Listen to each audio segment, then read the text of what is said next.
Our lazy mind is a genius at doing nothing. It can spend 3 hours rearranging playlists, 2 more watching how to stop procrastinating videos, and still end the day saying, I just didn't feel it today. But the moment we try to read, study, or start a side hustle, suddenly our lazy mind becomes a detective. It discovers urgent mysteries like, does the fridge still work? Maybe I should clean my room again. Wait, are my shoes in alphabetical order? Somehow, when it's time to grow, everything else becomes urgent. Deep down, we know what matters. We know the workout, the book, the project. That's what would move our life forward. But our brain still whispers, tomorrow. Just tomorrow. So what's really going on? Why does our lazy mind crave the comfort zone, like it's an all-inclusive resort? And how do we make it crave progress instead? Here's the first secret. Your lazy mind isn't evil, it's efficient. It's the part of your brain designed to save energy. Thousands of years ago, that made sense. Energy was survival. If you didn't waste calories chasing unnecessary things, you lived longer. But now, in the modern world, comfort doesn't save your life. It kills your potential. Our lazy mind still thinks it's 10,000 BC. It sees a tough task and says, danger, high effort, stay still. It hasn't realized we're no longer running from lions. We're running from emails, exams, and dreams that scare us. Dopamine, that tiny chemical in your head, is your lazy mind's GPS. Every notification, snack, and meme says, good job, that felt nice. And your brain learns, easy reward, do that again. So, when you scroll, snack, and scroll again, you're literally training your brain to crave cheap dopamine hits. You think, I'm addicted to my phone. But the truth is, your phone trained your brain to expect dopamine with zero effort.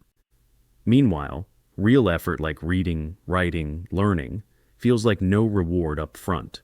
The brain does the math and says, high effort, low return, pass. That's why it's easier to open Instagram than open a book. Not because you're lazy, but because your brain is protecting its battery life. Here's the twist.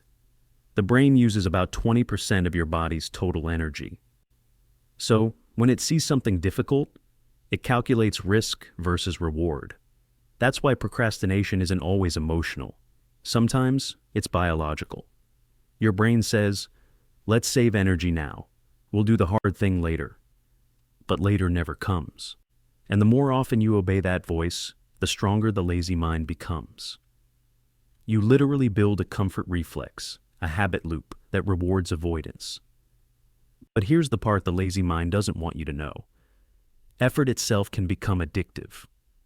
Yes, your brain can learn to crave hard things. That's not motivation. That's neuroplasticity. Every time you do something hard, even for 2 minutes, your brain releases a small amount of dopamine. At first, it's tiny, barely noticeable. But if you repeat it every day, that drip becomes a flood. You can literally train your brain to associate effort with pleasure. So the goal isn't to fight dopamine, it's to redirect it. Right now, your lazy mind gets dopamine from easy loops. Scroll, laugh, forget, repeat. But if you attach dopamine to progress instead of escape, everything changes. Example, don't reward yourself after finishing a workout. Reward yourself for starting it. The brain starts to crave that starting moment. It begins to say, let's just begin. Do that enough times, and you'll start getting tiny dopamine hits from opening a notebook, not TikTok. The lazy mind hates mountains, but it loves checklists. So give it some. Don't say, I'll write a book. Say, I'll write 1 paragraph. Don't aim to get fit. Say, I'll do 10 push-ups. Each micro win triggers a dopamine spark. Stack enough sparks, and the fire returns. But sometimes we've overfed the system. We've turned our brain into a dopamine buffet, and now normal food tastes bland. That's when you need a reset. A dopamine detox doesn't mean living like a monk. It just means turning down the noise long enough to hear your real thoughts again. A few hours without stimulation. No phone, no music, no notifications. Walk, journal, sit in silence. At first, your lazy mind panics. This is boring. Give me a screen. But after a while, you start noticing things again. Music sounds better. Food tastes richer. Focus returns. That's not punishment, that's recalibration. Your brain loves clear rules, so make a deal with it. Work first, pleasure after. No work, no play. 45 minutes of deep focus, 15 minutes of guilt-free fun. No exceptions. That's not discipline, that's psychology.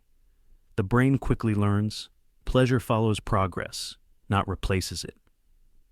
And soon, your lazy mind starts asking, can we finish one more task before we rest? That's the moment you know, you've won. You can't build discipline on top of self-hate. If you keep saying, I'm lazy, your brain takes that as a command.